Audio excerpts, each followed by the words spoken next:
Olá, boa noite. Eu sou Rosiane Kennedy. Você confere com a gente a partir de agora as notícias que circularam hoje nos corredores do poder. O Palácio do Planalto negocia com os presidentes da Câmara e do Senado a agenda de votações aqui no Poder Legislativo. E a expectativa na base governista é de conseguir votar a reforma da Previdência na Câmara já no mês de setembro. Os detalhes você confere com a gente a partir de agora, aqui diretamente de Brasília, pela TV Brasil, pela Rádio Nacional e emissoras públicas de todo o país. Você vai nos ouvir falar bastante desta pauta hoje aqui no Congresso Nacional, porque o foco mesmo, a concentração da energia governista neste momento é de fazer todo um alinhamento da base aliada na Câmara e também no Senado Federal para conseguir avançar e concluir reformas que são consideradas pelo governo fundamentais na área econômica ainda neste semestre. Então, com a expectativa já em relação à reforma da Previdência. E, enquanto isso, o presidente da República, Michel Temer, segue com uma agenda justamente para mostrar esse funcionamento do país, de outras pautas. E hoje a agenda foi em São Paulo, para resolver, inclusive, a doação de um terreno, de um assunto que se arrastava há muitos anos. Quem vai contar os detalhes para a gente é Vanessa Casalino, um evento que foi com o prefeito de São Paulo, né, Vanessa, o João Dória, mas que, além de falar do assunto em si, que é ali referente ao Campo de Marte, o presidente Michel Temer também falou aí de clima político no país. Boa noite. Exatamente, Rosiane. Boa noite para você, boa noite a todos. O terreno onde vai ser instalado o Parque Campo de Marte fica na zona norte de São Paulo. Tem pouco mais de 400 mil metros quadrados e a área vai abrigar também um parque e um museu aeroespacial Santos Dumont. O presidente Michel Temer assinou um protocolo de intenções para ceder esse terreno ao município. Um acordo que pôs fim a uma disputa judicial, como você disse, que durava aí já quase 60 anos. O parque vai ocupar cerca de 20% do atual espaço onde funciona o Campo de Marte. O aeroporto não opera com linhas comerciais regulares, recebe helicópteros e jatos executivos e é sede de escolas de pilotagem, do Serviço Aeroestático das Polícias, do Hospital da Força Aérea e de um clube para oficiais. Durante a cerimônia que selou esse acordo entre União e município, o prefeito de São Paulo, João Dória, que é do PSDB, foi questionado sobre os impactos na aviação que a construção do parque pode causar. Vamos ver.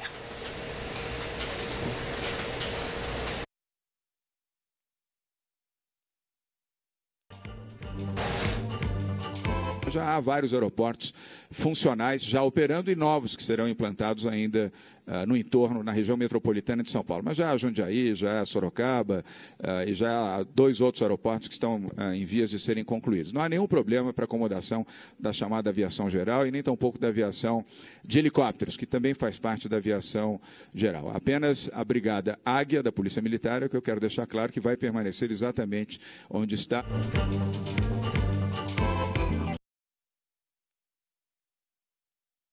Aí sim, Rosiane, o presidente Michel Temer fez essa costura política que você falou, né? Fez elogios ao prefeito João Dória, citando a desburocratização da administração pública e afirmou ainda que esse acordo que cedeu o terreno ao município é um exemplo da união e da conciliação que o próprio presidente Michel Temer tem tentado colocar em prática no país em âmbito nacional. Vamos ver.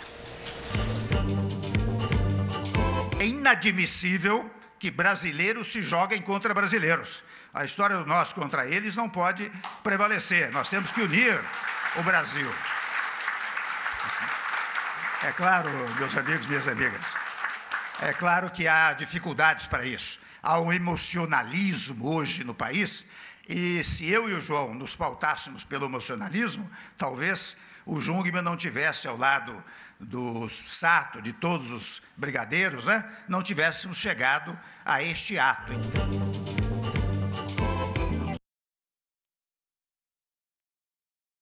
Jungmann, que o presidente se referiu ao ministro da Defesa, Raul Jungmann. Então, esse esforço, né, Rosiane, do presidente Michel Temer se aproximando também do PSDB para garantir essa base que você falou tão necessária à aprovação, à sequência de aprovação das reformas. Rosiane. Obrigada, Vanessa. E olha, num outro evento em São Paulo, o governador do estado, Geraldo Alckmin, que também é do PSDB, ele chegou a ser indagado hoje pela imprensa por que ele não tinha participado desta solenidade com o presidente Michel Temer. Ele ressaltou que já tinha esta outra agenda programada há muito tempo e que somente por causa desse choque de agendas não pôde participar.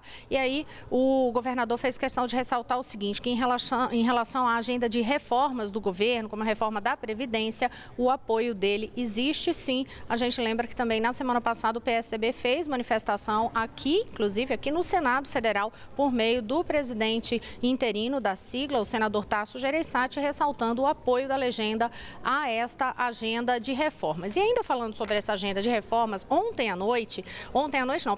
pleno domingo, ainda durante a tarde, é porque à noite os políticos foram falando, se comunicando com a gente, mas enfim, ontem à tarde teve uma reunião do presidente Michel Temer com os presidentes da Câmara e do Senado, Rodrigo Maia e Eunício Oliveira, um encontro que também contou com a participação ali de ministros palacianos, como Antônio Baçaí e Moreira Franco, além do ministro da Fazenda, Henrique Meirelles. A pauta, justamente essa agenda de reformas no Congresso Nacional. Então, o presidente Temer pediu justamente esse apoio e alinhamento dos presidentes das duas casas para andar nesta agenda econômica aqui no Congresso Nacional.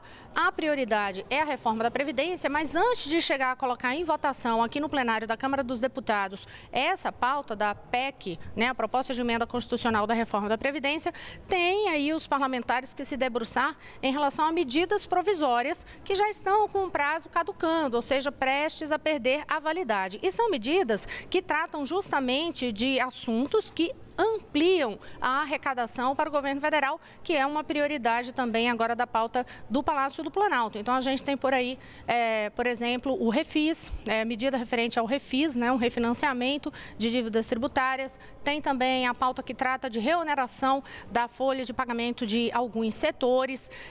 Isso são alguns dos pontos que tem para discutir justamente nos próximos dias aqui. E ainda tem uma que é referente à remuneração em contratos de financiamento com o BNDES. E isso tudo trata justamente de ampliar a arrecadação. Agora, Mariana Jungmann já está aqui ao meu lado. Boa noite, Mariana. E nessa negociação já tem medida provisória que o presidente da Câmara, Rodrigo Maia, diz que não vai haver realmente tempo hábil. Qual é a solução que eles vão encontrar? É isso mesmo, Rosiane. Boa noite. O presidente da Câmara já conversou com o ministro da Fazenda, Henrique Meirelles, disse a ele que acredita que não vai haver tempo hábil de votar essa medida provisória da reoneração da folha de pagamento. Reoneração é recolocar alguns impostos, que mais de 50 setores da economia estavam aí isentos ou desonerados, pagando menos. Então, o governo decidiu retirar esses benefícios para aumentar a arrecadação novamente. E aí, essa medida provisória, ela teria que ser votada essa semana, mas o presidente Rodrigo Maia já disse que acredita que não vai haver tempo hábil para ela ser votada aqui na Câmara e em seguida no Senado. E aí, o ministro da Fazenda disse hoje que já entrou num acordo, viu, Rosiane? Com ele, eles vão enviar, o governo vai enviar para cá um projeto de lei que deve tramitar em regime de urgência, porque sim, o governo tem urgência em retirar essa desoneração aí da folha de pagamento, mas isso deve tramitar então por um projeto de lei que vai andar em regime de urgência aqui. E a gente lembra que o presidente da Câmara, Rodrigo Maia, ele concedeu algumas entrevistas a rádios hoje, rádios com uma repercussão nacional, e nessas entrevistas que ele concedeu, ele falou, por exemplo, de reforma da Previdência, defendendo a necessidade de avançar nessa pauta, chegou a ressaltar, inclusive, que não adianta ter feito a aprovação de várias outras medidas. A gente pode lembrar, por exemplo, no ano passado, a PEC do teto de gastos, se não houver um avanço agora também em relação a essa proposta de emenda constitucional que trata justamente da reforma previdenciária. E aí, no calendário dele, ele disse que a tentativa vai ser de iniciar essa votação já em setembro. Rosiane, lembrando que enquanto esse debate, Rodrigo Maia, inclusive, até falou que já vai começar a convidar economistas para virem para cá, conversar com os deputados, enquanto o governo faz a articulação para votação, para isso já ia acontecendo. No Senado também, a discussão da Previdência já está acontecendo, embora a reforma ainda não tenha chegado lá, mas os senadores já estão fazendo audiências públicas, tem a Comissão Parlamentar de Inquérito, que é sobre Previdência, então acaba discutindo, sem dúvida nenhuma, o déficit da Previdência lá também. E Meirelles, hoje, quando falou, também disse que quer que até o final do ano esteja aprovada também a reforma tributária, viu, Rosiane? Pois é, e a gente já que está falando de Previdência, eu vou conversar com a Jéssica. Jéssica Gonçalves a respeito dos prazos, daquela perícia no INSS. Mas antes, eu vou só pedir para você o seguinte: a gente vai ao longo desta semana falar de uma outra pauta que entrou em muitas conversas neste final de semana para cá, que é a da reforma política. E aí, em relação à reforma política, mande a sua dúvida para a gente. Você pode entrar lá no Twitter da gente, mandar a mensagem para poder a gente tentar explicar ao longo da semana quais são as propostas que estão sendo debatidas ali, que daqui a pouquinho vai chegar para o plenário da Câmara dos Deputados. Sabe aquela história de voto em lista, lista aberta, lista fechada, distrital, distrital misto? Você faz alguma ideia do que é que tudo isso significa? Manda a sua pergunta que a gente vai tentar responder da forma mais didática possível aqui. Agora sim a gente volta a falar de Previdência, mas dessa vez em relação a prazo aí, né, Jéssica? Boa noite. Pois é, Rosiane, boa noite a você e a todos. Cerca de 55 mil segurados do INSS que recebem auxílio-doença ganharam mais tempo para agendar a perícia de reavaliação. O Ministério do Desenvolvimento Social estendeu o prazo, que terminaria no último sábado, para o dia 21 de agosto. Esses segurados foram convocados pela segunda vez para uma nova avaliação. Isso porque, na primeira tentativa, o órgão enviou correspondências pelo correio, mas as cartas não chegaram porque os dados estavam incompletos ou desatualizados. O contato para o agendamento deve ser feito pela central de teleatendimento do INSS pelo número 135. E para saber se o nome está na lista, o beneficiário pode consultar o site do Diário Oficial da União. Lembrando que quem não passar pela reavaliação pode ter o benefício suspenso. Rosiane. Obrigada, Jéssica. E olha, a gente vai aproveitar agora para falar sobre o assunto de hoje no programa Diálogo Brasil, que você sabe, toda segunda-feira, na Segunda Opinião, aqui na TV Brasil, tem o Diálogo Brasil, um tema sempre em debate. O de hoje, o programa de desligamento voluntário apresentado aí pelo governo federal. Vamos acompanhar como vai ser esse debate. A primeira pessoa pode reduzir a jornada e tentar conciliar isso com atribuições pessoais ou no mercado privado, depois uma licença incentivada e, por fim, às vezes, o PDV. Então, o PDV seria uma ruptura já de um vínculo empregatício que a pessoa realmente tem que olhar caso a caso e se planejar para que não possa se arrepender depois. De repente, uma oportunidade para as pessoas, enfim, irem para fora do país, certo, buscarem outros caminhos, né? Mas o planejamento é essencial. Sem ele, não dá para dar um tiro no escuro, né? Então, aí você acompanhou um pouco do debate com o representante do Ministério do Planejamento e também com a consultora financeira. Acompanhe para tirar suas dúvidas hoje às 10 horas da noite, Diálogo Brasil.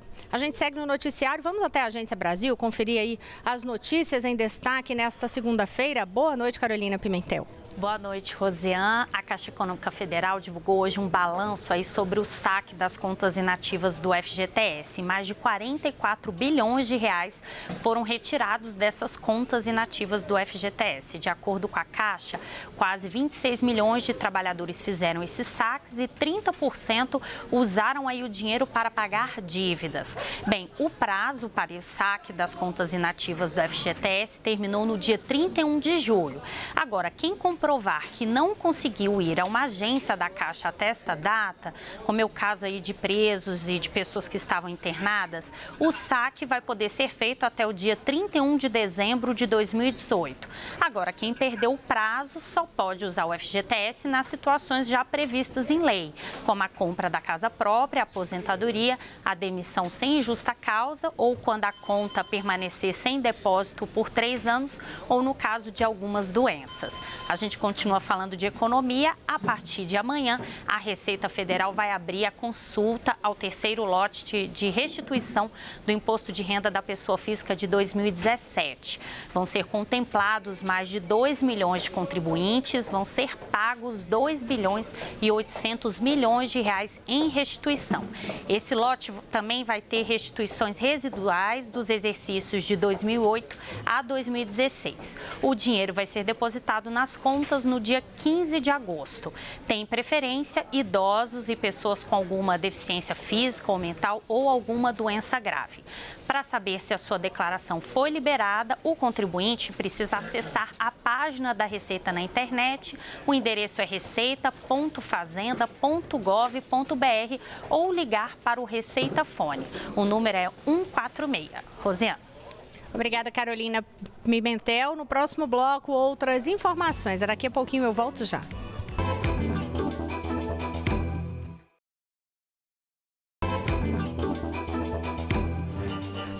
estamos de volta. Eu sou Rosiane Kennedy. Você confere com a gente as notícias que circularam hoje nos corredores do poder. A gente já abre esse bloco conversando diretamente com Jéssica Gonçalves no estúdio da Rádio Nacional para saber qual é o posicionamento de governo em relação àquela situação de violência no Acre, Jéssica. Rosiane, 29 pessoas foram presas por participação nos incêndios criminosos a ônibus em Rio Branco, no Acre, nesse fim de semana. Pelo menos 4 coletivos foram destruídos na madrugada de sábado para domingo, mas ninguém ficou ferido. O secretário de Segurança Pública, Emilson Farias, confirma que os ataques foram uma reação de bandidos à instalação de bloqueadores de celulares nas unidades prisionais da capital acreana há cerca de um mês. De acordo com o secretário, o bloqueador cria um campo magnético sobre o presídio, impedindo qualquer comunicação pelo celular com o mundo externo. Farias revela que esta é a medida mais dura adotada pelo Estado contra o crime nos últimos 10 anos. Por causa das ocorrências, a circulação de ônibus ficou reduzida na capital durante o fim de semana, mas, de acordo com o secretário, toda a frota está transitando normalmente nesta segunda-feira. E para evitar novas ocorrências, a segurança em Rio Branco foi reforçada. Eu volto com você, Rosiane. Obrigada, Jéssica Gonçalves. Por falar em segurança, claro, a gente tem que saber como é que está a situação lá no Rio de Janeiro. Mais um dia aí com problemas com a linha vermelha. No fim de semana, as autoridades estaduais, federais e municipais voltaram a discutir o assunto. Maurício de Almeida traz para a gente aí um relato desta situação. Boa noite. Boa noite, Rosiane. Infelizmente, mais um dia realmente com problemas na linha vermelha Via Expressa, que liga até o centro da cidade do Rio de Janeiro. Quem está chegando no Rio normalmente passa pela linha vermelha. Hoje, durante 30 minutos, ela ficou fechada devido a um tiroteio entre policiais e traficantes na altura de Duque de Caxias, na Baixada Fluminense. Os motoristas, como sempre, ficaram apavorados e tentaram voltar na contramão para escapar do tiroteio. Ainda bem que ninguém ficou ferido durante esse tiroteio. No momento, a linha vermelha opera normalmente. Esse foi um problema registrado hoje, mas ontem também tivemos outros problemas na linha vermelha. Durante um arrastão, várias pessoas foram assaltadas, os ladrões roubaram uma moto, telefones celulares, dinheiro, relógios, vários objetos das pessoas que estavam na linha vermelha. Na rodovia Presidente Dutra, que liga o Rio a São Paulo, os traficantes atacaram um carro da Polícia Civil, que foi baleado e acabou pegando fogo. E na Avenida Brasil, outra via expressa que serve de acesso para o centro do Rio de Janeiro, o motorista de um caminhão que tinha sido rendido por um assaltante acabou sendo mantido por refém durante 2 horas. A Polícia Militar fez a negociação e, com a ajuda da mãe desse assaltante, o motorista do caminhão foi libertado sem nenhum ferimento grave e o assaltante foi preso. Isso tudo aconteceu depois da grande operação que foi realizada aqui no Rio de Janeiro no sábado, quando 5.000 homens do Exército, da Marinha, das Polícias Federal, Rodoviária, Militar e Civil ocuparam 6 comunidades das zonas norte e oeste do Rio de Janeiro. 14 pessoas foram presas e também 2 morreram na troca de tiros com policiais militares. Foi uma grande operação para combater o roubo de cargas. E no dia seguinte, o motorista de caminhão ficou mantido como refém. O ministro da Defesa, Raul Jungmann, disse que a operação de sábado teve um resultado razoável, mas voltou a afirmar que é impossível fazer uma mágica e que a situação do Rio de Janeiro é muito grave, mas que o governo federal está empenhado e vai continuar trabalhando até o fim do ano que vem para reduzir a violência no Rio de Janeiro. Pelas redes sociais, o presidente Michel Temer também publicou um vídeo garantindo que o governo federal já sabia que os traficantes iriam reagir e, por isso, acabou oferecendo uma segurança maior. E nas redes sociais também tem um depoimento do presidente da Câmara dos Deputados, Rodrigo Maia. Vamos assistir.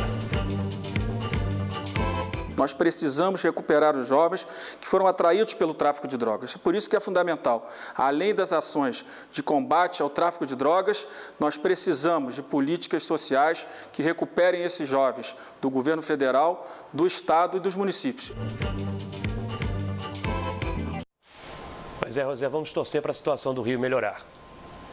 Obrigada, Maurício de Almeida. Agora a gente volta a conversar com Carolina Pimentel, ainda sobre segurança, regulamentação aí de normas, em relação a outra polêmica na área prisional, que é a questão das visitas, né, Carol? Isso, Rosiane. O Departamento Penitenciário Nacional publicou hoje novas regras aí sobre essas visitas sociais em presídios federais. De acordo com as novas regras, as visitas sociais com contato físico só poderão ocorrer em locais monitorados por câmeras e com a presença de agentes penitenciários. Elas poderão durar 3 horas e ocorrer de segunda a sexta-feira no período da tarde, mas em um horário definido pela direção do presídio. E cada preso vai poder receber receber até 3 pessoas em cada dia de visita. Antes dessa nova regulamentação, essas visitas eram permitidas apenas 2 vezes por semana. No caso dos advogados, eles vão poder conversar com os clientes no período da manhã, também de segunda a sexta-feira, e antes também esses atendimentos eram limitados a 2 dias da semana. Agora, as visitas íntimas continuam suspensas nas 4 penitenciárias federais de segurança máxima. Essa suspensão foi determinada depois que investigações revelaram que presos estavam aproveitando o contato com parentes, o contato sem supervisão, para repassar mensagens a organizações criminosas, inclusive ordens de assassinato de agentes penitenciários. Rosiane. Obrigada, Carolina Pimentel. Outros detalhes no site agenciabrasil.abc.com.br. Agora eu vou conversar com Daniele Popov, sim, ela está de volta, tirou breves férias, mas já está de volta conosco aqui.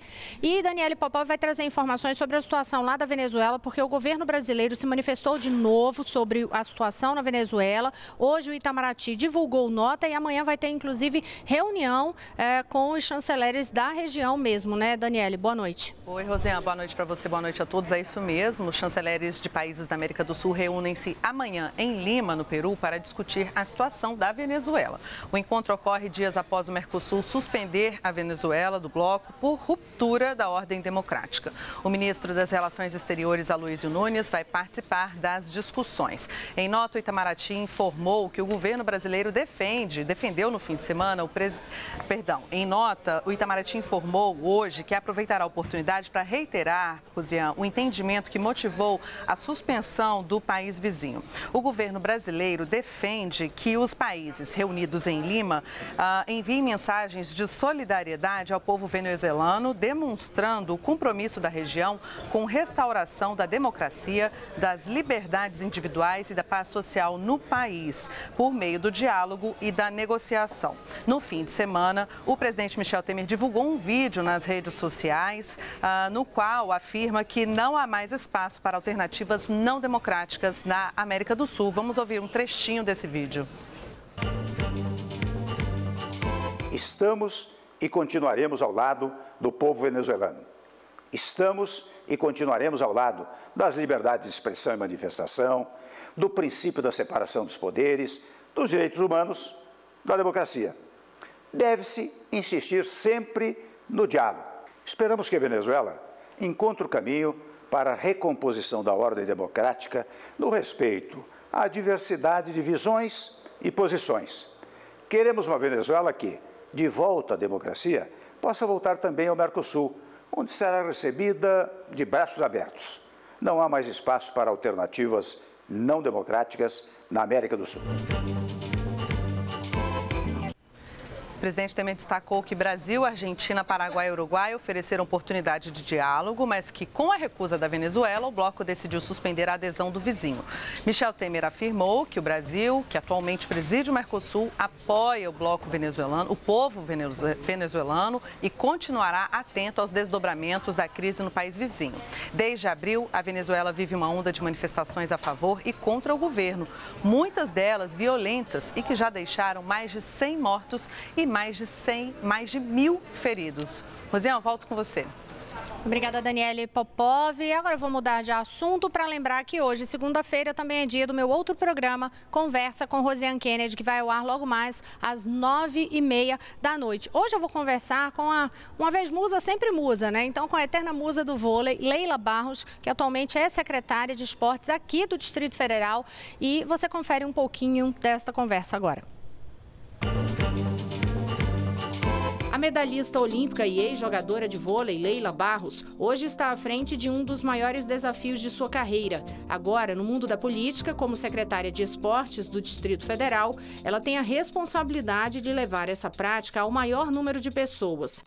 A falta de conhecimento, de entendimento, muitas vezes, para se implementar uma política dentro da gestão para o esporte, é que é o maior desafio. A compreensão do esporte, que ele, junto com a educação, agrega valores, que ele, com a segurança, é prevenção tirando os jovens da droga e do assédio do tráfico, que ele, com a saúde, ele é prevenção para a saúde dos idosos, para o desenvolvimento humano das crianças, enfim. E do ser humano de uma forma geral, essa é a minha luta. das pessoas compreenderem o esporte em toda a sua plenitude. No ginásio Nilson Nelson, lugar que guarda boas recordações de seu tempo de atleta, Leila falou também sobre sua carreira na seleção brasileira, das dificuldades de gestora, do casamento com o campeão olímpico do vôlei de praia, Emanuel Rego, e falou sobre o outro papel que desempenha com desenvoltura, o de mãe.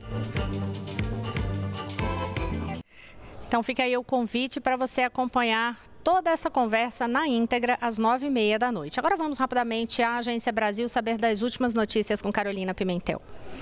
Bem, Rosiane, ontem teve eleição para governador no Amazonas, mas o resultado, o novo governador, só vai ser conhecido mesmo no segundo turno da eleição, no dia 27 de agosto. A disputa vai ser entre Amazonino Mendes, do PDT, que teve 38,92% dos votos, e Eduardo Braga, do PMDB, com 24,7% dos votos. Essa eleição suplementar foi realizada no Amazonas porque o Tribunal Superior Eleitoral cassou o mandato do ex-governador José Melo e do vice Henrique Oliveira por compra de votos nas eleições de 2014.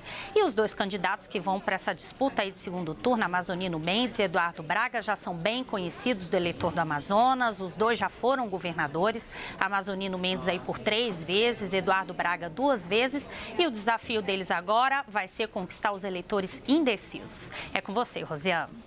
Obrigada, Carolina Pimentel. E com essas informações, a gente encerra nos corredores do Poder hoje. Amanhã a gente aguarda você aqui. Boa noite, até lá. Boa noite, Maria. Boa noite.